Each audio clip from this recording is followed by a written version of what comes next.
So this greenbrier we have here is, most of this stuff's like the little stuff, but those little tips are the stuff that you want to eat. But it's like you could collect up a whole basket full of this stuff and then come back and cook it. But it's also one of those things where you can literally just walk along, grab the little fresh pieces, and they just taste like green beans to me.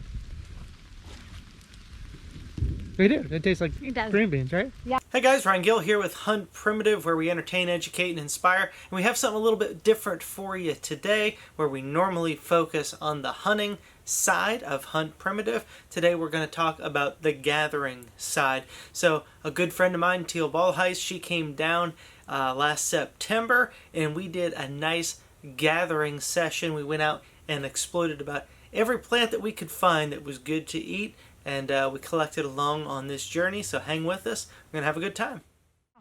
That's like my favorite mild flavor in the woods is that green bean flavor. Yeah. Anything you can find that doesn't taste like grass and actually tastes like green beans. Mm-hmm. Yep, so clutch. All just stuff. There's so many deer around here that they come and browse all of this off, so most of them are already nipped. But that's pretty much it. There's greenbrier absolutely everywhere, so we usually walk around just, instead of collecting stuff up to cook, this is more of a walk along, grab it and eat it. And then here's the sparkleberry, and here's one. And one a single black sparkleberry. Yep. Are you too short? I am a bit too short. Most people just No, eat the it's got seeds the and good- spit it out, but they can be sweet. No, Some of them are loaded though, because this one may it not. It almost tastes kind of like a very mild blueberry. It is. It's a blueberry. That's what they're related to. But sparkleberry is my favorite wood for tooling wood, knife handles, and atlatl throwers, that indirect percussion sticks. Very, very tough wood, and doesn't have really any pith in the middle.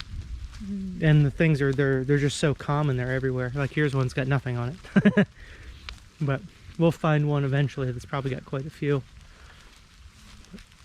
Lots like of good a bonus, stuff. multi-use, catch a little snack, get a little materials for future build. Right. So I feel like, you know, early peoples for sure, that would walk around, and instead of gathering to eat a meal like we do today, we're typically grazing as the animals do. That, I mean, yeah, sure, if you're running across a big resource, you can gather that and bring it with you and eat it as you want to, but it's a lot easier to pick it and just keep grazing and moving, and then it's like a slow accumulation of calories, all as opposed to just a dump all at once. Especially if they were like on the move on a hunt, right? They wouldn't be stopping and having a meal per se, but really just fueling. Yep. And there's a lot of times that I'm walking around and hunting, specifically, especially here, and I will just be walking along, but I'm just still hunting, going slow, and I'll come across it and I'll just stop and eat a few. It's just like, it's the same thing that the deer do. They just wander along, they find it and they eat it right then, and I'm doing the same thing that the deer are doing. What you got there? I have a chanterelle. Is that what that is? It is. I'm not a mushroom person, so I don't know. I know, aren't they beautiful? It's like that really telltale scalloped and undersigned transition of the gills. Aren't they beautiful? We'll put it in our foraging. I've never been I don't know anything about Mushroom fella. about mushrooms, but if you eat it and die, can I have your bag? Yes. I think as we thought about the different things that we're foraging, you have to kind of take into consideration Look at here. what is getting you bang for your buck. There's a couple good ones there. I'll let you have that one. And there's another one over here. Actually, that one's kind of poopy, but no, it's all right. There's a couple of them here. So just It's graze it almost along. like if you can pinch it with your fingers, Yep. that's the tender tip. Yep. That's the tender tip that you kind of want to focus in on. If you go farther down where you no longer, it's too woody to just pull off, you've gone a bit too Yep. far. Absolutely. Well, we got a wild grapevine, and very rarely do we get grapes on them here because everything gets them, but you can eat the little fresh ones on the edges, the little soft ones. And use this for You can use it for cordage and or making baskets. That's what the basket we've got in the bag is actually made out of. is the wild grapevine. So just carrying around our knives and our bounty of scary mushrooms. I'm not super big into eating the grapevine leaves. They're not very delicious to me, but there's plenty of them here. But you want the ones that are really fresh, like new growth. Just like the animals do. You want to get they don't come along and just eat every leaf. They eat the fresh or the new growth pieces. So there's another little blueberry bush, but there's no blueberries on it. A little late season for it, I suppose. But then also, and it's like a mini blueberry. It's tiny. I don't know how common these are in other places, but Florida we get these, and they get little tiny blueberries on them. But that's what the sparkleberries are too that we're eating, is related to a blueberry. But the animals get those things so fast, I don't even think they let them get ripe. But I found a lot of times with the wild edibles that you almost need to capitalize on them before they're ripe in order to get a good yield. Because if you wait just one extra night, they're gone. Absolutely. So here's more. Lots of sparkleberries up here. Let me pull the branch down for you. There's a good one right there. No, that one. This one? Yep, that's a good one right there. Oh, it's so plump too. There's another one up there too. Right there. That's a good one. Yeah, they're almost fig-like, so they're like dense with seeds. I'm gonna grab one here too. That's a good one. And now this is what I was talking about, that we would find a tree that's covered. So look up there. The animals can't reach that. No, they can't. I don't even know if y'all can see that, but I'll bring it in as close as I can. It's covered. Here, it's this branch here. It is. Woo!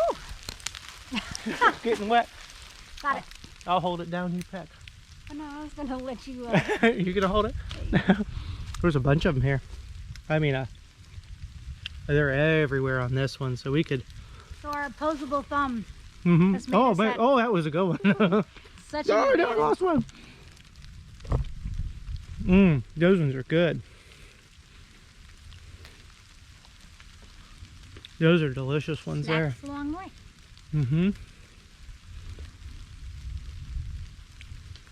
Yeah, it's got a dense taste. Yeah, very dense. So I'm sure that they're packed with good stuff. Yeah, so, yep, just working our way down. I mean, there's so many. We're just walking by sparkleberries everywhere. So that's why I don't feel the need to gather and pack them around, because you know you can just go around the next turn and basically find a bunch more. Snack. Yep. Not big into. I guess we talked about that earlier, as opposed to going and just gathering stuff and then bringing back to have a meal. It doesn't make as much sense as literally just walking and grazing as you go. So if you were fairly hungry, you could stop for 15 minutes and within, just a couple yards, clear out a tree, and it would give you a nice little boost of calories. Well, see, now you're teaching me stuff about mushrooms that I didn't know, because I'm scared of things. Everybody's like, wow, Ryan Gill's scared of mushrooms. He goes out and will fight a wild hog with a spear, but he's not interested in think about how much nutrition or energy, calories are packed into that game versus out here getting the wild edibles. I mean, it has to be a complement. It has to be a balance. Yeah. You cannot just solely focus on foraging. You have to realize that that's why you're here. You have to realize that hunter-gatherer is a balance. It is. Yep. And that's something that I lack in, is the gathering. At least on the scale of, I just don't know that much about the plants. I know enough to get some, but I would rely mostly on somebody else. But not everybody can do everything, right? Because that's why even in today's society, even modern people, not everybody's a lawyer, not everybody works at the grocery store, not everybody's a banker, but together it makes the community. Right, the community shows how nobody is really solo for an extended period of time. They rely on those interpersonal relations to balance out their lifestyle. And I just have always accepted the fact that since not everybody can do everything, I'm going to focus my time on building, flint knapping, building hunting gear, and hunting, and that's my specialty. And I just said, if I'm going to do that, I'm going to make sure that I spend the time to be the best at it that I can absolutely be. But there's only so many hours in the day, so as much as I like to learn about plants and stuff, it's more of a need to know basis for me, where I'm going to attach myself to somebody that knows a little bit more, at least about some of it. Even though she said she doesn't know that much, she automatically showed up and knew, you know, mushrooms, which I know nothing about. So, and I'll take her word for it and eat it too. So. Oh well, then we're doing. Our demise is very co-op. Well, I think it brings up the fact that a lot of the hunter activities include going on extended ventures, like chasing and tracking and planning, whereas a lot of the gatherer style undertakings, you basically have an area that continues to produce, and you just kind of have to time it so you don't completely deplete the resources. But it's not like hunting where you have to figure out when they're passing through. And so it's a good balance, a good juxtaposition of approaches. Like, here's some persimmon trees, but oh, there's some persimmons way up there, and I can guarantee you I'm gonna get up there and get them. So I will tell you, my experience with persimmons is pretty extensive, and I was just talking to a good friend. So the best way to kind of think about persimmons is everybody loves persimmons to start with. So if anything is within foraging height for the wild, the local wild population, you're pretty much guaranteed it'll be gone.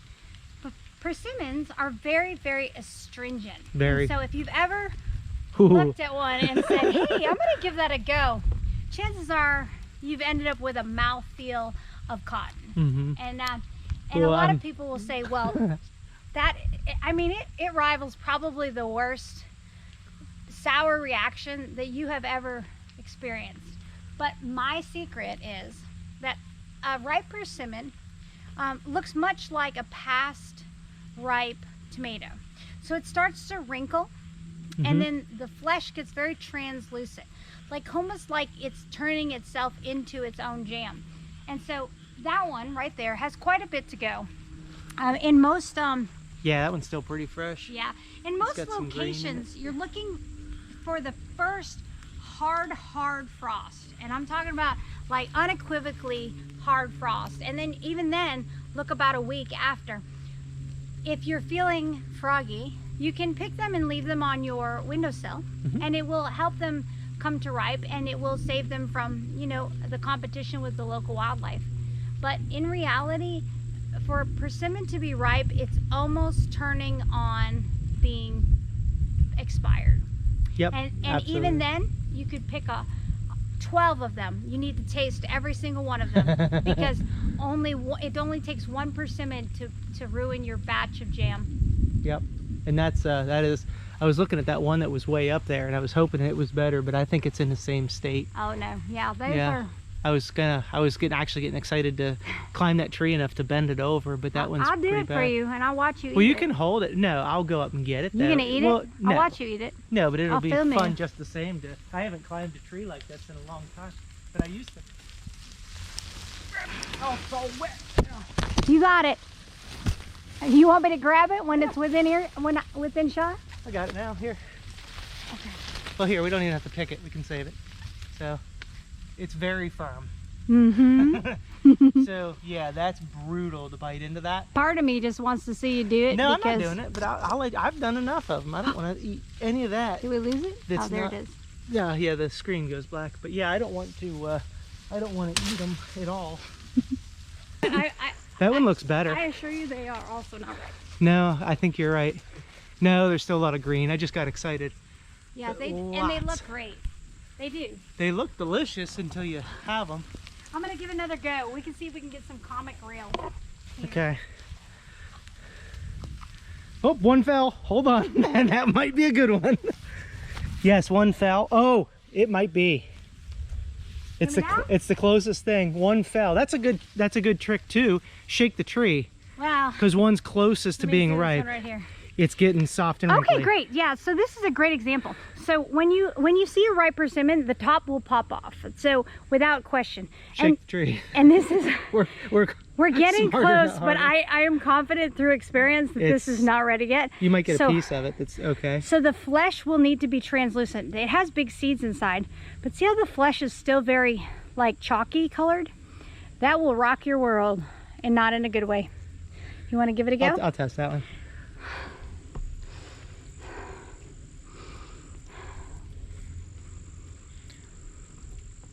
It's not bad, but it's edible. Like, I've had way worse, but I've had better. So yeah. No, you're right. Yeah, I mean, it's still very The chalky. chalk comes in a little bit after. It is chalky, but it's going to save you. Yeah. So Yep, I'm done with that one. But I'll show you this here. Oh, we should show this. So like, see how the flesh starts to get jelly and it starts to kind of smush in your fingers? That's a lot of the qualities that you're looking for. But that translucent phase is where it gets sweet. So this is still just shy of it, and it will still make your mouth feel like you're eating cotton. It does, yeah. It's all dried out still. It's like the initial taste was still sweet. It's getting close, but it wasn't good. But I wouldn't eat it if you want to take some anymore. home, put them on a windowsill. You can. Good. I don't want to. Put some more right there. Bunch of them up here. I mean, it's a beautiful spot. And the other thing is, everybody loves persimmons. So if you're on a wildlife management area that you can hunt, and those seasons are approaching, this would be a great spot to kind of post up. Would be. Because these trees will draw so much activity. Yeah, especially when they start falling. But you don't have long either. It's when it happens, it happens. Yeah. And it's going to come quick. And most of the animals don't mind the astringents. It's us as a high maintenance humans. I was going to say it's because we're high maintenance. Now, one other thing. Now, this time of year, it's not good because you can see the leaves are all getting old like this. But in the springtime, when they're popping new leaves, I used to pick. Getting closer. Yeah, it's getting. Oh, yeah, it's getting much closer. It's translucent. You see that? Yeah, you see that jelly style feel? Try that one. You're just trapping me. Yeah, mostly. I'm telling you from experience. Yeah. Yeah, that one's good. Take the outside. Are you getting me? No. That one's good. Yeah, I think if you go, it's much gooder. If you go deeper in, I think you'll find that the inside may not jelly. be. But it's yeah. See that really beautiful. It's mush, and that's what you want. Yes, you want mush. It doesn't look like it would be good, but it is good. Yep. No, the whole thing's good. Here, it almost looks like it's a. So like again, you want to look like. See how it looks kind of like an apricot or a. No, the whole thing's good. Eat it. Is it? All right. I'm not even dropping you. Okay. It's good. No, that one is very good.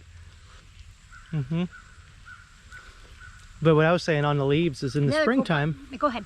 When the leaves start popping out and you get fresh ones, the young ones, if you pull them all off, make a tea out of it, and it's really, really good. Just dry them up and then steep them. It tastes like green bean tea basically, but it's actually pretty good. I acquired quite a taste of it, taste for it. Is that one good? It is good, right? It is. And what I was looking at is, just like any type of, seed cycle, you can save these. If this is like, oh man, that one's got something that I want in my life, you can save all these seeds and you can work them in your own, own fields and own transportation areas, transplantation areas. Yep. So one of the things that is the easiest way to talk about persimmons is in comparison. So a lot of people will look at a tree and they'll be very excited because they'll see this pretty beautiful persimmon. But when you hold it next to one that's ripe, you can really start to see the major differences. That translucence and the leafed top disconnecting are the key things that you need to look for to get yourself something that is truly palatable and enjoyable. Right. Not super pretty ones, but they're still them. Yeah. So really like a really welcome sight out in the woods is some chanterelles. Now you can get some really impressive ones too. What's go ahead and explain it to folks how to really. Now that I've seen you pick enough, I know what I'm looking for. But yeah, I mean they have that. So there's a lot of very specific terminology, but once you get the look in your brain, you kind of like see them everywhere. This really clammed outer edge, and then the way that the gills connect to the stem, you see it's almost like a trumpet style. And then also the gills themselves are irregular. But don't get too carried away, because a lot of times you're going to see something, you're going to be like, oh, that looks right, and then something's off, So a lot of the times mushroom identification has to do with how the gills are aligned, how they connect. Cups under, it doesn't trumpet. Yeah, so you see this doesn't have that trumpet. I'm glad you showed that, because I probably would have grabbed that one. Yep. even though it looks a little bit like, oh, that's a little scalloped, once you look underside, you're like, oh, no, no, no, no. We're missing a key portion of the form. See, now I don't want to eat mushrooms again. Crap. And here's some dog fennel we just talked about, and it's not something that we eat. I have heard of people eating some of the eds on here, Ooh, but I think they're, yeah, it's got a funky smell. But the stalks, this one's not really big enough, but the stalks, when they dry and die, some of these places you'll find it's covered in this, and that's one of the leading woods that I use for bow drill and hand drill.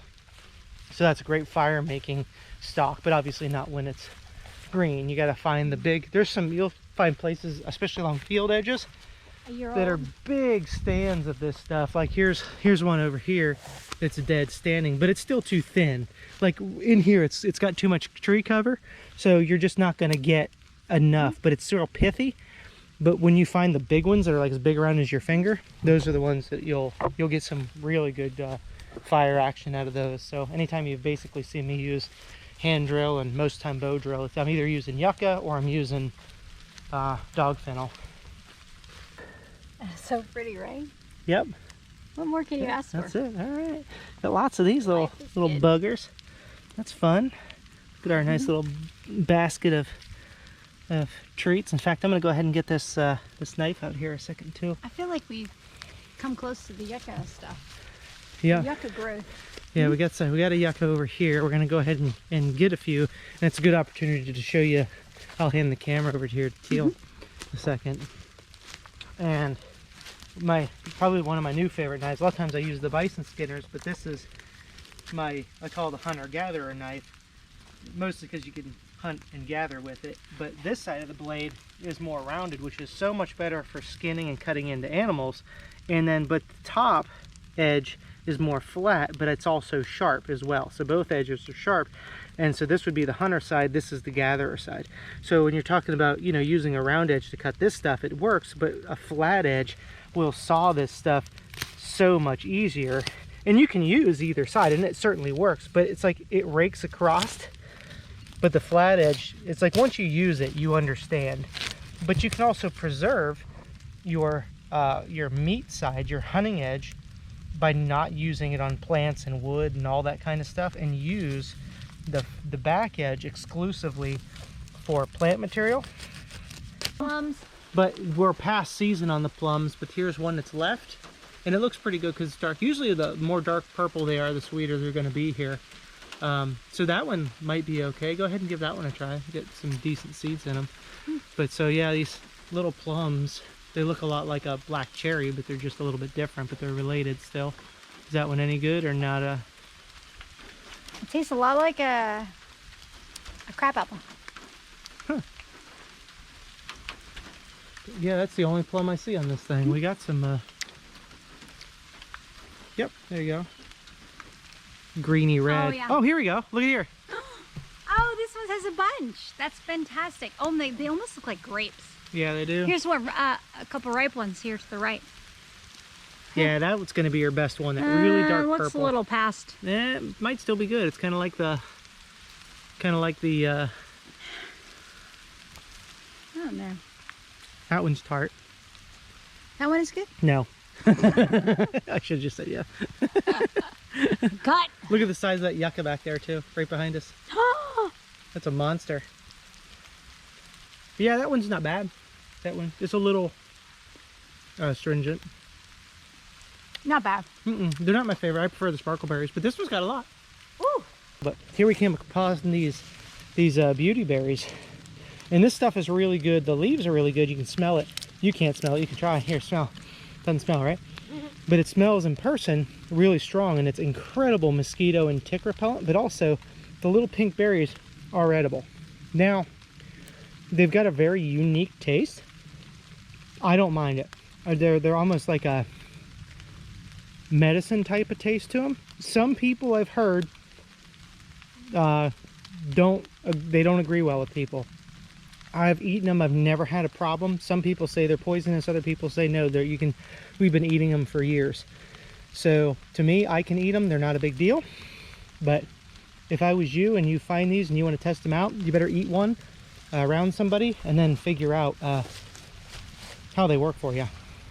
So we've been grazing as we go, but we got beautyberries, persimmons, chanterelles, plums.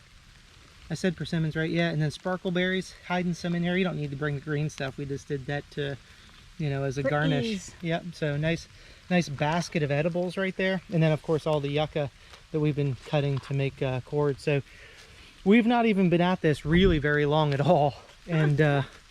And we've got a stack of things that we're just hunting and gathering along as we go. So, Taking advantage yep, of the little I think there's another chanterelle right down in there. I can see it. break of the weather. Oh, It's either a copy or an original. all you. Get it. There's so many of these things around everywhere. It's hard to even stop to get them all. Let's check it and see. Yeah, I think it is. Yep. That's one there. That's a good one, too. A big one. Oh, it's so pretty. Mm-hmm. It's beautiful. Perfect almost. Love it. Well, thanks for following along, and hopefully you enjoyed watching me learn a little something about mushrooms, and also us wandering around and just collecting all the wild edibles just growing in the woods down here in Florida. And hey, hopefully we'll catch you on the next adventure.